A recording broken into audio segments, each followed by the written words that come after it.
Welcome back. So I'm going to continue with these different drives. So the book does mention another kind called RAM drives. Now, this is probably not as common, or they're part of an existing storage, but they are still there. So it uses DRAM instead of non-volatile RAM. So he said, really? Why? Isn't the whole point to make it non-volatile? Well, yeah, so that's right. So DRAM does need to be powered for this whole thing to work. And if you cut, what if happens if you cut power? Yes, you do lose the content, but usually they have enough of a power buffer there to hopefully to dump it to some real non-volatile memory. But that's not what they're used for. The RAM drives is actually not a new concept. I remember on my first laptop, which is the first Mac Portable, if you ever look it up, something this big, it had 3 megabytes of RAM. I was like, wow, that's so much. And I set aside 1 megabyte as a RAM drive. So it has its own file system. When I save, it's like, wow, that's instantaneous because it's just writing to RAM. In fact, it's kept alive with its battery. The RAM is powered all the time by the battery, so you can boot up from it. So that's actually a really good feature. So it booted up in like 2 or 3 seconds. Wow, never seen anything run so fast. So yes, it could still be used, but of course you pay a price for it. And so oftentimes this is actually done not as a separate device, but in the OS. OS sets aside some RAM and puts the file system interface on it. And so it's good for like temporary space or scratch space, where you save to it really as a way of communicating between different processes or some other thing, right? So Linux does this too. It has the temp FS. That's actually a RAM drive, not because after you reboot, you wipe it anyway. Okay, so I'm gonna talk a little bit about computer disk interface, but again, we're not an architecture or hardware class, so I'm only going to mention briefly. But you do need to know the concept of what's a host controller versus what a disk controller is. Okay, so a host controller is on the computer's side. And so when your OS wants to access a disk, it can't really touch the disk itself. It has to go through a host controller. The host controller is the one that talks to the disk side, and this side has its own controller. And the disk controller gets commands from the host controller, and that's what it actually does, right? It positions the head, rotates, spins down, read, write, and so forth, okay? So you do need to know that there are these controllers. And there's different possible, you might call I/O buses to connect between the computer and the hard drive. And before, you used to be IDE or EIDE, but that kind of got taken over by ATA, or nowadays SATA, serial ATA. So most drives you buy now are by SATA, or some may have other ones like PCIe or other ones. So now if you say, hey, but I have a USB drive. Well, yeah, USB is more of a peripheral controller. It's actually on a separate tier of the system bus. And so it has to go through another bus bridge to get to the computer. There are other ones that are higher performance. So Fiber Channel is one that's known for its higher performance. Scuzzy was the standard for a long time. I remember my first hard drive was a Scuzzy drive. SCSI, and later I'll show you a photo of what that plug looks like. You don't see those anymore. And then there's Firewire was popular for a while, and in fact, for mobile, Firewire drives were the fastest for a long time until USB 3 kind of took over it. Thunderbolt, it actually combined several protocols in one. And so SSD may be connected via either one of the hard disk drive interfaces, such as SATA, because it's supposed to be a drop-in replacement. So you take out a hard drive, put in an SSD. People do that, but that may make the bottleneck. So some SSDs can connect directly to PCI, or a newer one called NVMe, so NVM Express. That's a faster one. Okay, but they usually go over hard, or at least they support the hard drive interface just so that they can be compatible with them. Okay, so it doesn't matter if you use hard drive or SSD or any other flash. There's just always this concept of what's called a logical block. Now, don't confuse this term block with flash block. That's a different term. This is more from OS's side, okay? So logical block. That's it could correspond to like a sector on a hard drive, or in the SSD is more of a page on the flash, okay? And then that means somebody has to do the tracking or the mapping. So oftentimes OS is the one that manages this, but then it has to save this data structure somewhere. So it takes up room on the drive itself at known places. So sector 0 is the one on the outermost cylinder, and that's where it can store information for you to then find where the other tables might be. And similarly with these flash drives or SSDs. Okay, and another reason for logical block to be distinct from physical block is you get bad sectors on drives. So nothing is perfect. Even semiconductor devices are not perfect. So a chip maker, they can make something, and then they might say, hey, there's a defect. Why? Because there's a little dust on that part of the chip, and so the chip is defective. What do? Do they throw that chip away? No, they try to sell it as a cheaper one. So like you have these multi-core chips, right? Intel's have dual core, quad core, 8 core, right? Guess what? Where do you think the dual core or 2 core comes from?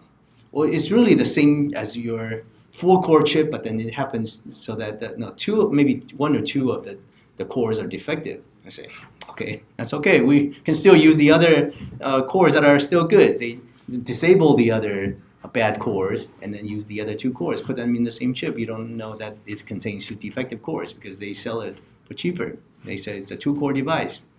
Have you ever opened up your package and tried to check? No, you never, right? Because it breaks the chip. So yeah. Huh? Well, all chip manufacturers do this. I'm just using Intel as an example. Or sometimes this comes with 256K cache. This one has 1 megabyte cache. Guess what?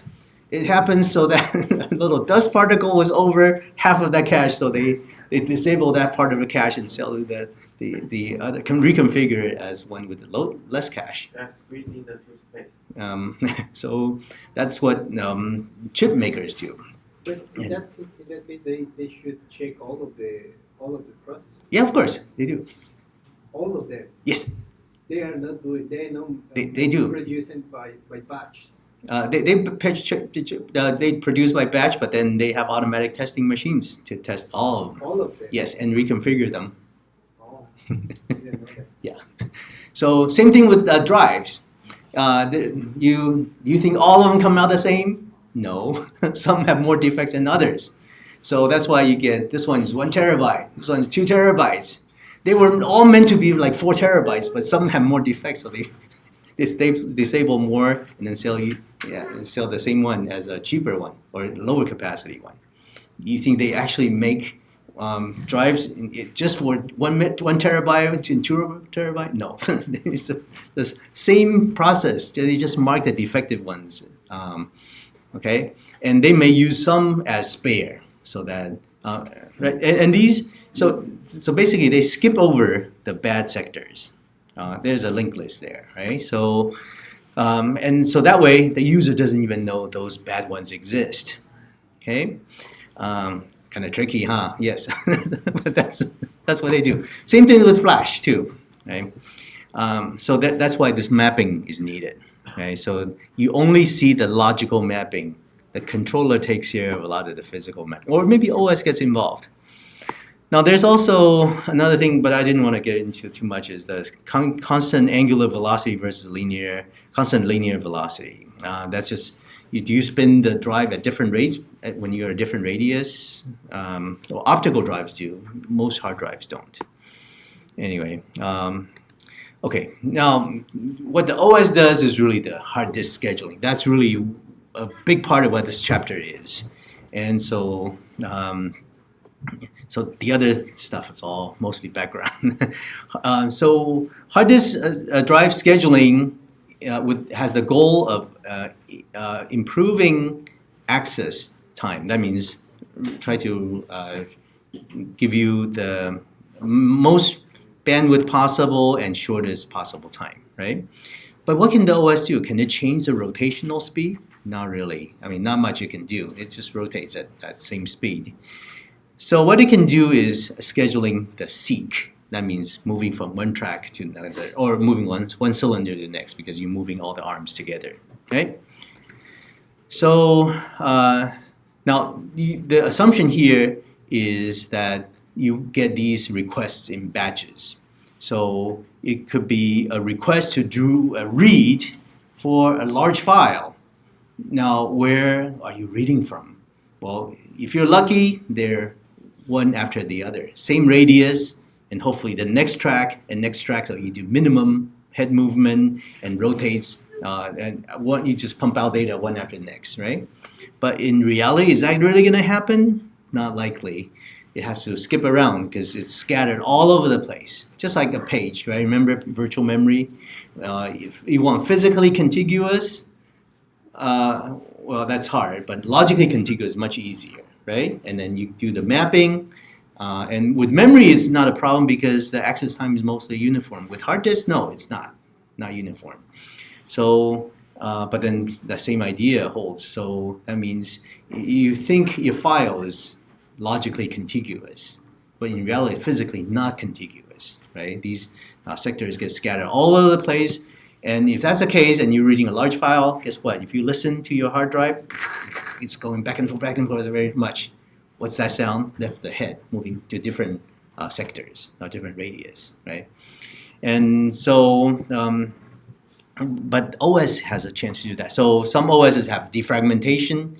That means it rearranges these tracks so that if they're logically contiguous, it tries to move them so they're physically contiguous as well. So that way you minimize the amount of seek. But in general, that's not possible. So what do? Well, OS then gets a batch of these requests. So these are queued up to the OS, and OS reorders them, kind of like your scheduling, job scheduling, right? Same thing you can do with disk scheduling. And then it primarily can control the schedule of your seek action. So that way it minimizes the seek distance. Overall, everybody wins. Okay, but some may have to wait a little longer for the latency. So now the thing though is these drive controllers don't have big buffers. So that's why the OS actually gets involved. And this can be over one or multiple platters. So policies, you could probably guess. FIFO, first come, first serve. That's definitely one that you have to discuss. There's a shortest seek time first, kind of like shortest job first. And elevator algorithm, there's two kinds. Go just one direction and then the other direction and one direction the other way. But there's two variations. One called scan, one called look, and there's a C scan, a C look. I'll talk about these. So first comes, first serve. So in queuing order, just like job scheduling, first come, first serve. Is that a good idea? In general, not really. And you can't do preemption in this case anyway. Right? You don't want to read halfway into a sector and then skip to another. That doesn't make any sense. Right? So here, the first come, first serve. In this particular example, 640 cylinders of movements or deltas. Right? Shortest seek time first, kind of like shortest job first. So it says, okay, among what's queued up, what can I jump to that's the shortest distance next, right? And it's kind of a greedy algorithm. And you can imagine it doing reasonably well, but then what's the problem? Starvation, okay? So because if you're concentrating your access on one side and the other disk as a request, it's going to be a long seek time and it gets low priority. 但是如果不是把所有的资料都已经 load 进去之后才有用嘛？那这样的话 ，starvation 又有什么关系？Well, starvation just means it doesn't mean it never gets it. It just means indefinitely. You can't predict in advance. So new requests could come in, but it keeps getting lower priority, right? It just keeps putting off. So it depends. So you can't make strong guarantees on this one. Yeah. Scan is one that it goes from basically one end, and by one end it means the disk extreme. It doesn't mean the last request. Okay, it doesn't mean extreme of the requested actual request. So if you look at this, the queue has sector 98, 183, 37, 122, 140, 14, 124, 65, 67. So what does it do? It starts at 53. So it says, well, I am going in one direction, and I'm going in the lower direction, kind of like elevator going down, right? So this one goes all the way, and the smallest requested one is 14, if you see the minimum, right? 14. The 0 is not requested, but it goes to 0 anyway, right? And then it keeps going up, and then to 199, and in fact, this is where it stops. But then, if you have additional requests, what's going to do? And it'll keep going all the way to the extreme. So it's kind of like the elevator. If you imagine the case, you press the elevator. Even though the highest floor somebody goes is like 8th floor, it goes all the way up to the 10th floor, even though nobody's there, and then before it comes down, and then a lot of people waiting on the first floor want to go up. Even though nobody is on B2, still goes down to B2 before coming back up. That's what scan does. Hey, that's kind of stupid, isn't it? Well, it does so for a reason, because it is thinking more in case somebody submits a request. In the meantime, that's on one extreme, right? Then it'll go there. Okay, so. Instead of making them wait a long time. Now, C-scan is even stranger. It's like the elevator algorithm, but only stops in one direction. So that means it immediately wraps around when it hits the end. So imagine it takes passengers only going up. And if you want to go down, what do? You wait until it hits all the way to the top floor, and you don't exit. You just come down all the way to the B2 before it comes back up to the floor you want. And I'm sure some of you do this at department stores, right? You go to, and then every time you one floor, it's full again. Okay, and it's going. And you want to go down. Everybody wants to go down, but every time it goes to the top floor that's loaded with passengers, right? And they come down, full again. Then you keep waiting there, right? So what do? Next time you instead of going down, you press going up, and you hop in, and then you go up. Then those guys on top floor get in, and then of course some of them have to wait because you're already in there, right? And then they come down. That's how you get in. So that's what C-scan is kind of like. So this is a way to, so instead of the scan, let's go to one extreme and then the other extreme, picking up a passenger along the way, dropping him off, and then it goes to the other extreme, comes back. So that's what scanning does, right? C-scan says, I'm only going one way. If I'm going up or down, doesn't matter. To one extreme, not taking any passenger, just going all the way to the other extreme and then serving requests on the way. Always serving requests in one direction only. Okay, that's what C stands. So C stands for circular, in the sense that the request is served only in one direction. And so, why is C-scan better than scan? Well, because the wait time is more uniform and no starvation. Okay, and then so C-scan looks like this. So say in this way, it serves requests on the way up. Once it hits top floor, it doesn't take any more requests, goes all the way down, and then starts serving requests on the way up. That's what C-scan does. And the other one's called look. Well, look and scan are little synonymous. Both are like seeing things, but then scan means extreme to extreme. Look is more like only up to the extreme request I have, even if it's not the top floor or bottom floor, right? So in this case, C-scan, it goes to one extreme all the way to this other extreme, and then C-look is saying, well, I am going up to only the highest track requested, not the extreme. Right here is the extreme of the disk. Right here is not the extreme of the disk. It's only the highest that's been requested. Okay, so that's what you would expect intuitively, right? That's what an elevator would actually do. And then here is the lowest track requested, which is 14, as opposed to extreme of the disk, which is 0. Right? So that's the difference between look and scan. So C-look is the circular version of look, and look basically serves requests only to the extreme that's been requested, not to the extreme of the disk. And C circular means only one direction. So once it hits the high end or low end, it wraps around and then always serving requests in one direction. Okay. Now, how do you select? So SSTF, shortest seek time first. That's what you would think would work well. And yes, you just have to prevent starvation, and usually you attach an aging with it.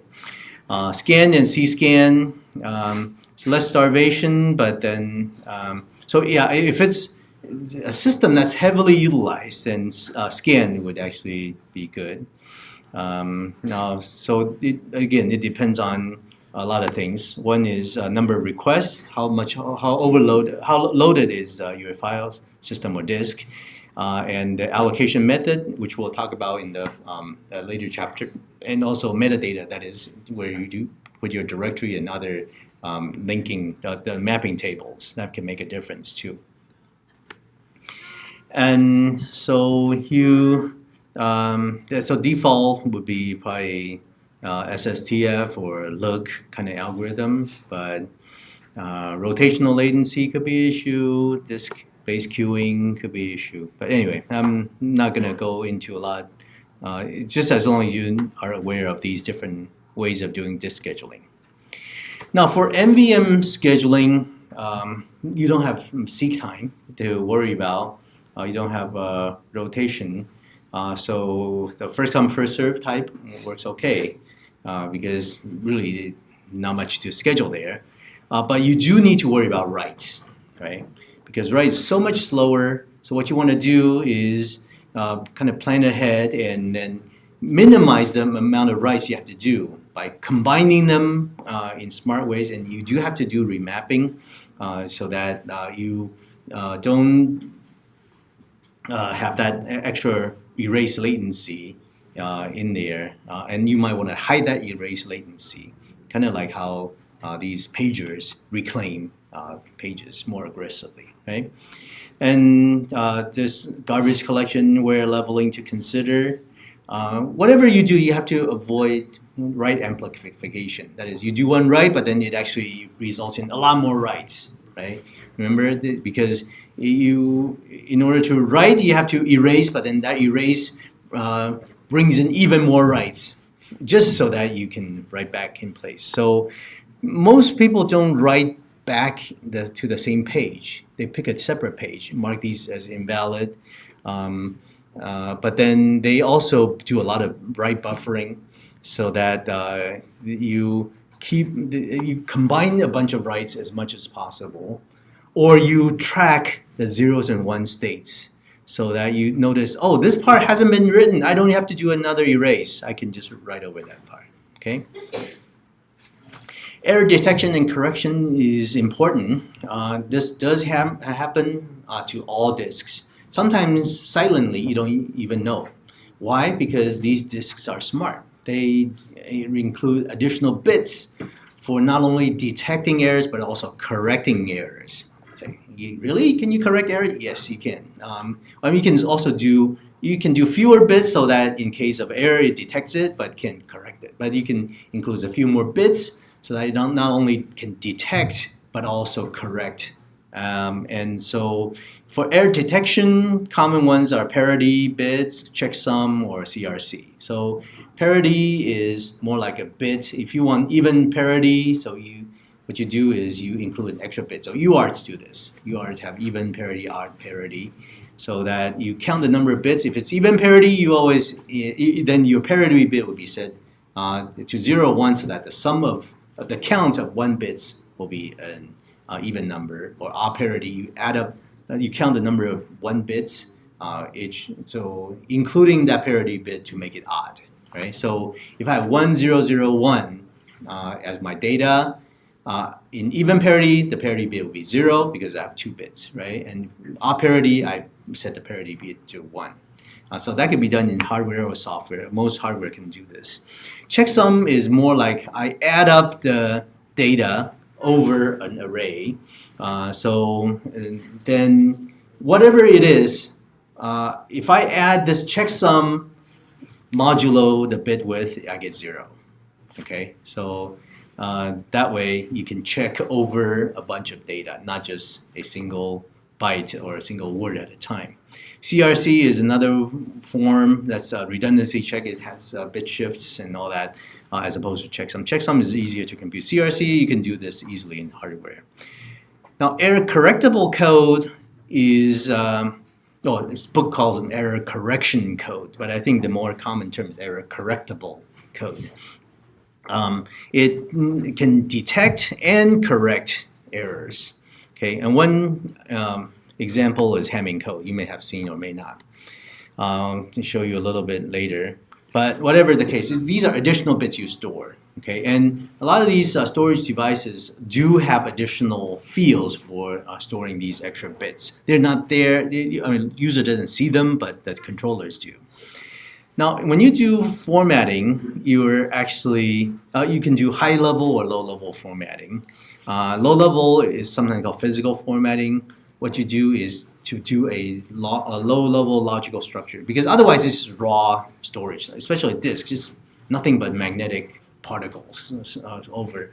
But you want to make a structure out of it, so what you do is the controller actually does this. It knows the timing, knows the position, and then divide a disk into these sectors, or actually a platter into sectors on the different sides, and then all of them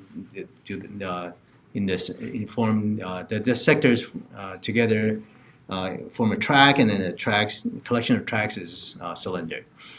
And so this way, the structure is there, including their checksums or ECC or Hamming code, whichever, in there, so that they can be marked as a logical unit. Why? Because if you have just some bit errors, then it's going to try to see if it can correct. If not, gives up and say, no, this is a bad sector, and so that whole unit is discarded. Okay, so you don't try to use part of the sector that's still good, because you can't really tell.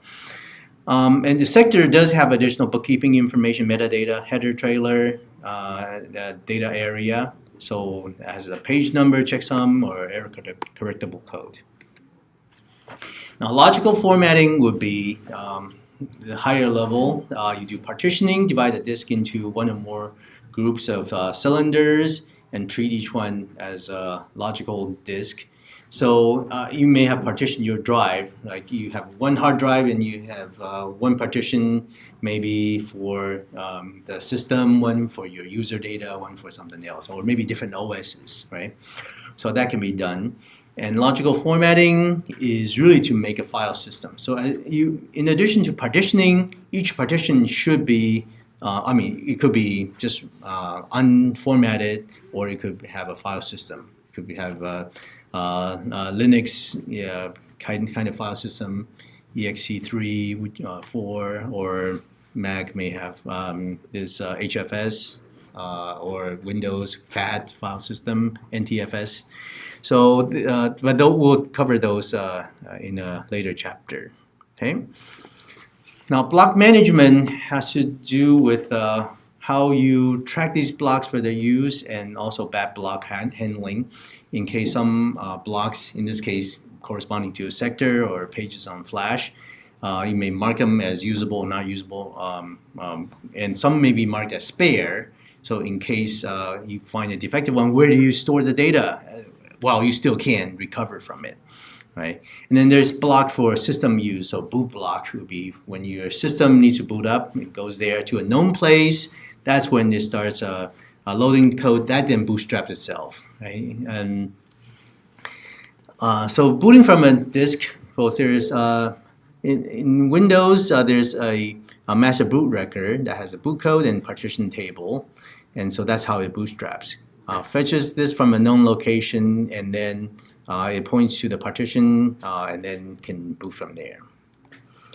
Now, bad blocks, yes, OSs and controllers have to handle this all the time.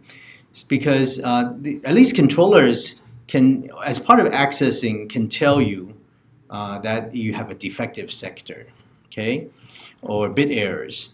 So now there's a difference between defective and error, right? Just having an error doesn't mean the sector is defective. Why? Could be just a glitch, or it could be any number of reasons. But chances are it's starting to be defective. It's not fully defective yet, but part of it is unstable, okay? So, and by being defective, that means you try to write something, it doesn't stick.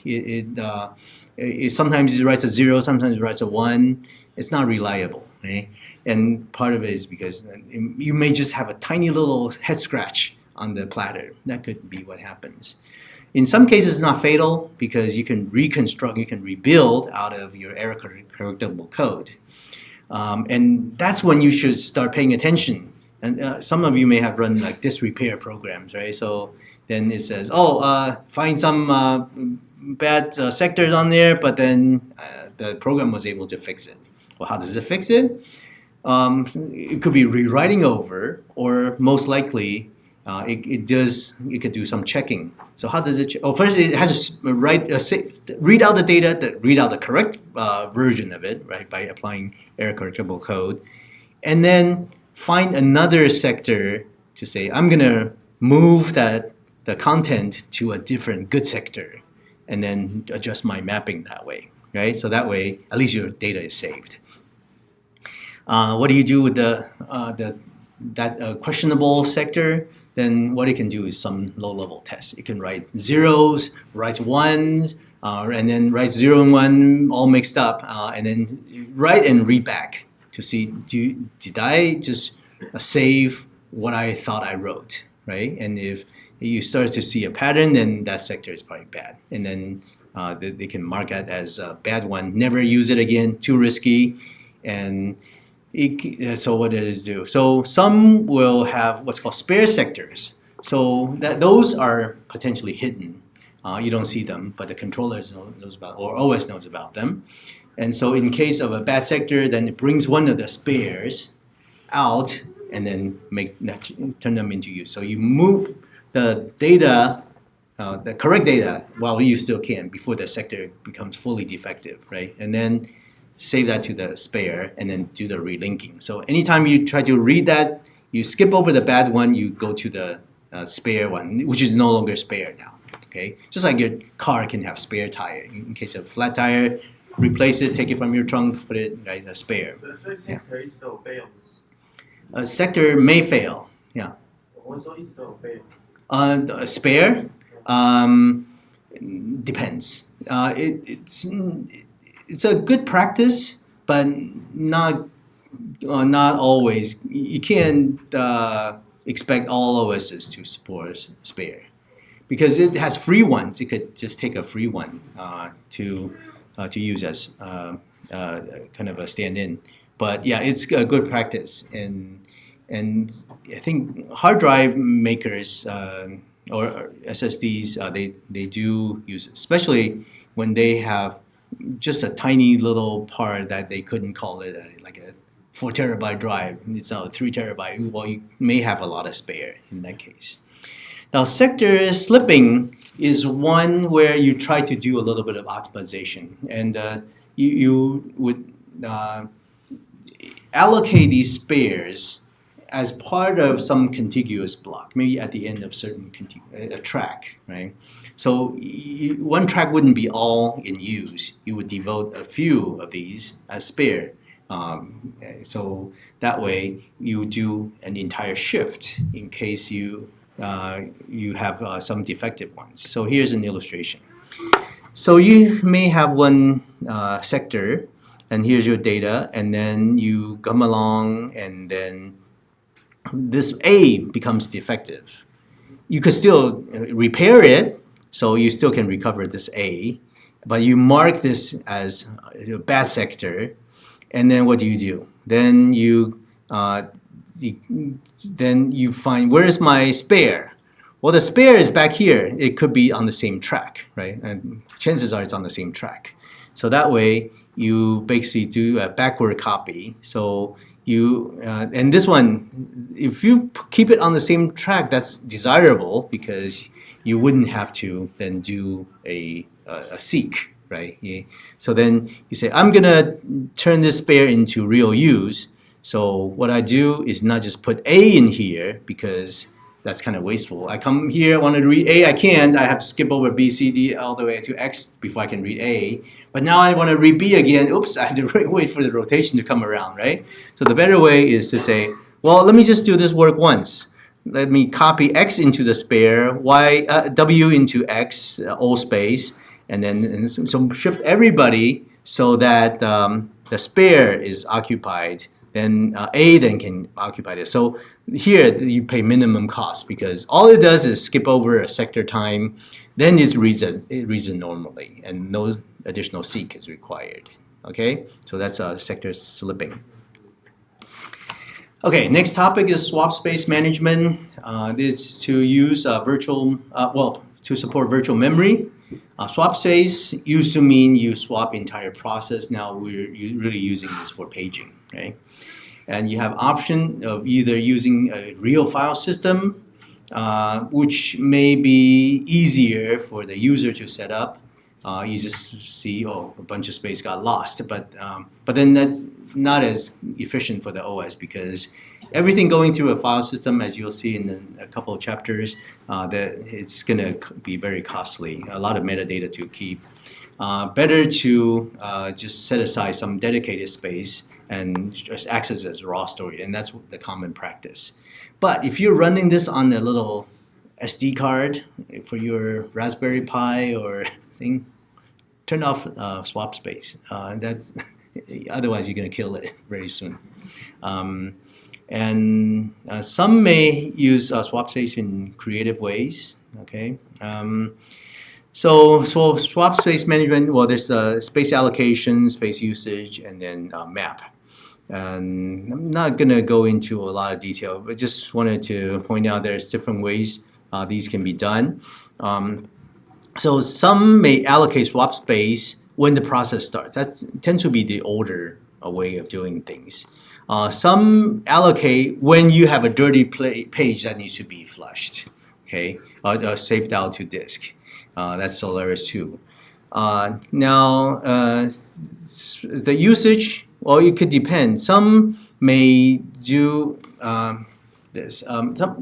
They make a distinction between text, which is a program executable, and data. And you can tell because OS actually does have knowledge about what's code, what's data. And so in certain systems, so Solaris Linux, they would use swap space only for anonymous memory, not for text segment or not for program executable, because you can always go back to the file system, reload that, okay, and you don't need to do saving. So that's a good trade-off there. And swap map would be an array of counters for each page slot in the swap area. And Linux and BSD use this. Okay, next topic is on storage attachment. So this has to do with how a storage device like a hard drive or SSD is attached to the computer. You would say, well, wouldn't you just attach to this whatever bus it is, IDE, SATA, right? Well, yeah, that's one way. But you could also do what's called network attached storage. And some of you may have one of such units in your own home or in your lab. So this is one box. It's really a PC, but it doesn't look like a PC. It has slots for lots of drive. And then some of them allow hot swapping. So while this is up, you can remove a drive, put in a new one. In the old days, that would crash your computer, but with NAS, you could actually do hot swapping. And that's necessary, especially for these services that can't afford to go down. So they, and also later we talk about a little bit about RAID, and some of them allow hot swapping as well. Anyway, so this would be storage, but then attached over the network, so TCP/IP or some RPC interface, and of course cloud drive like your Dropbox, Google Drive, right? All these. So that's over a wide area network, whereas NAS tends to be over your local network, so within your lab, in your own home. Although you could open it up to the wider network, but maybe not quite at the same scale. And then you have storage area networks and storage arrays. So arrays, that would be RAID. We'll talk about that towards the later part. So yeah, I said I would show you what the Scuzzy connector looks like. That's what it looks like. There's actually two versions. There's a 25-pin version and a 50-some pin version. And these are really bulky. They're bigger than this. Huh? Yeah, 50-some pins. I think 51 pins. Imagine, and the cable is really thick, so not very bendable. And what's worse is if you unplug it while the computers are running, crashes it. Okay, unlike USB, it's plug and play. You don't even think twice. Unplug, plug, right? No, this, and on one device you would have two of these because it's what's called daisy chaining. So you can connect one to the back of one computer. The cable runs to your hard drive or your printer, and it has another port, which then you plug in another cable to jump to the next device. You can daisy chain one to the next. Unlike USB, you have a little hub, right? You run out of ports on your computer, you just use a hub, and then you can get a lot more connectors. And no, here it's daisy chained. So you have this chain to the next one, and if you want additional device, it daisy chains to the next one. But this was really high performance for its day. So I mean, even like almost 20 years ago, I had a hard drive that was 10,000 RPM, even fast for today, on a Scuzzy interface. I had a printer that was also on the Scuzzy interface, laser printer. And this could do, I think, normally 8 logical units. And I mean, this is not used as a physical interface anymore, but a lot of the commands actually lived on. So you can think of it as this interface defining a bunch of commands that can queue up, almost like a little script that you can send to the device. And then, so the device driver basically sends a little script, not necessarily text, but just commands with parameters, right? So instructions. And then that way it's queued up and the device driver takes over, the controller takes over, it doesn't have to bother with CPU. And after it finishes running that script, then it comes back. And so that's pretty efficient. And the transfer rate, because it runs these in parallel, unlike USB, which is a universal serial bus, it shifts 1 bit at a time. It's running 32 bits in parallel. And so that was fast. And now, I mean, people need how to clock faster. So that's how the USB, Firewire, these they could run, Thunderbolt can run fast.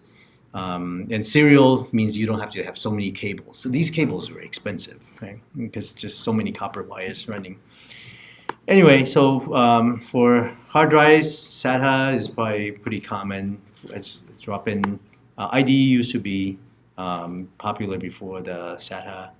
Now there's plug and play, but these normally aren't your direct interface. They connect to the computer as a peripheral, and then with a bus bridge, then they go to the main bus. So these can be a little slower, although now you have more integrated chips, so Thunderbolt would be on the faster lane. So anyway, I'm not going to detail on Scuzzy, SCSI, that's how it's pronounced, a small computer system interface, that's what it is. Okay, now NAS, network attached storage, is one where you're mostly running this in your local area network, but you could open it up to your wide area network. And so your client, most likely your PC, right? So you can have several computers, a mounting drive over your local area network, and then that's a shared drive for your own use. So that way, people in your lab could share one.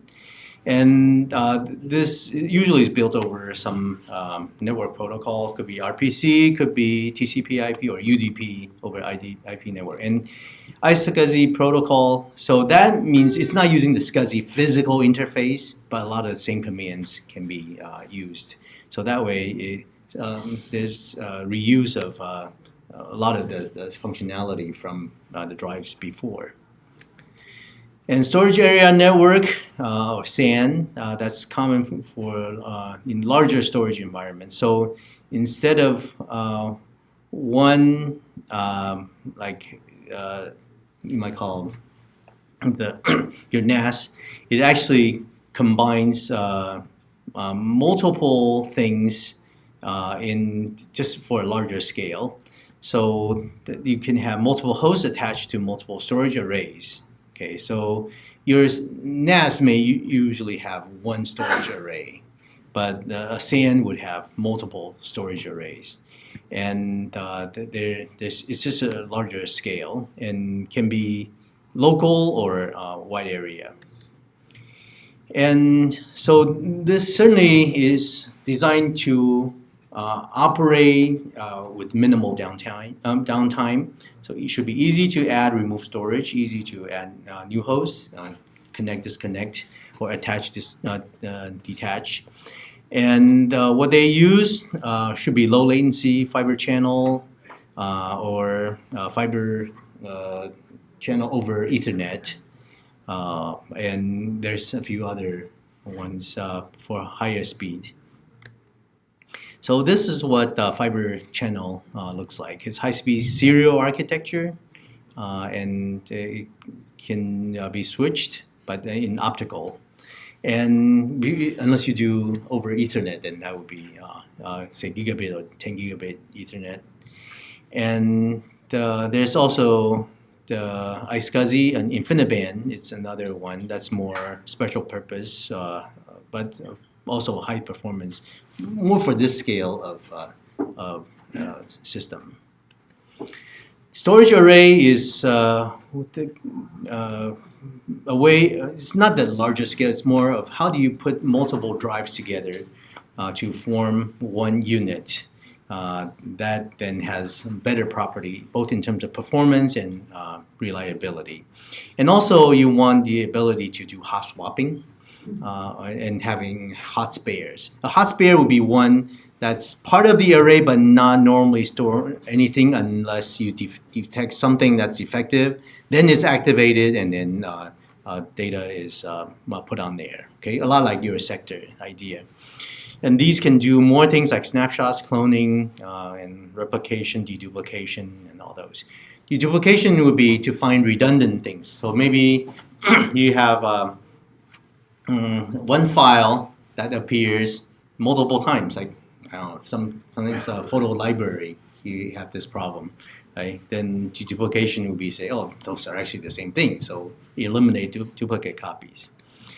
So RAID is really what this the storage array is leading to.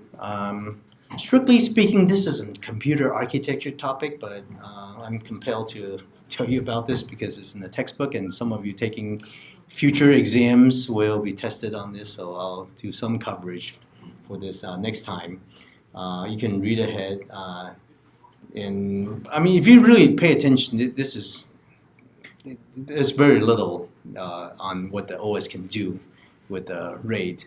Most of the work is all done in the controller already. But still, I think OS people are always looking for opportunities on, hey, what's the next thing we can do that somebody else is currently doing? And they always are looking for this kind of thing. So, but yeah, I think it's interesting to read about. And I'll do some coverage, but I think you should really get this from your computer architecture class. RAID stands for Redundant Array of Independent Disk, but initially it was a redundant array of inexpensive disk. This was invented by David Patterson at Berkeley, the same one who also popularized the RISC concept. So the two goals. One is to increase performance through parallel access of these drives. The other is redundancy to improve reliability because disks fail, right? Not just sectors. Okay, and so, okay, we'll talk about this next time.